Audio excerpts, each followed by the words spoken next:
আর এবার দুর্গাপুজোর প্রাক্কালে মানবিক সহানুভূতি এবং উৎসবের আনন্দ ছড়িয়ে দেওয়ার জন্য সেই লক্ষ্যে বিশেষ একটি উদ্যোগ গ্রহণ করলো উত্তর দিনাজপুর জেলা প্রেস ক্লাব।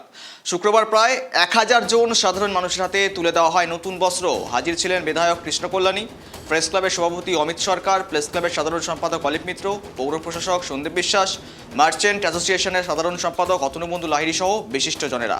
দুর্গাপুজোর উৎসবের আনন্দ সকল মানুষের মধ্যে ছড়িয়ে দিতে এই উদ্যোগ বলেই জানিয়েছেন প্রেস ক্লাবের সভাপতি অমিত সরকার। স্থানীয়রা এই মানবিক উদ্যোগকে আন্তরিকতার সঙ্গে স্বাগত জানিয়েছেন।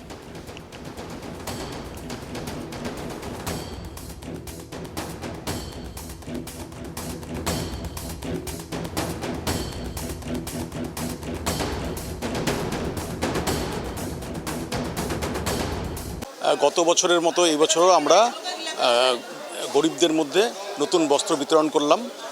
কারণ পুজোর সময় সবারই একটা ইচ্ছে থাকে যে নতুন বস্ত্র পরার। অনেকের আর্থিক সংকলনের জন্য অনেকের নতুন বস্ত্র পরতে পারে না, যাতে আমরা আমাদের সামর্থ্য মতো কিছু মানুষের মুখে হাসি যাতে ফোটে এই শারদীয়ার উৎসবে, সেই চেষ্টাটা আমরা করি। কতজনকে মোটামুটি এই বস্ত্র দেওয়া হচ্ছে? আজকে প্রায় 1000 খানেক মানুষের মধ্যে এই বস্ত্র আমরা বিতরণ করে দিই।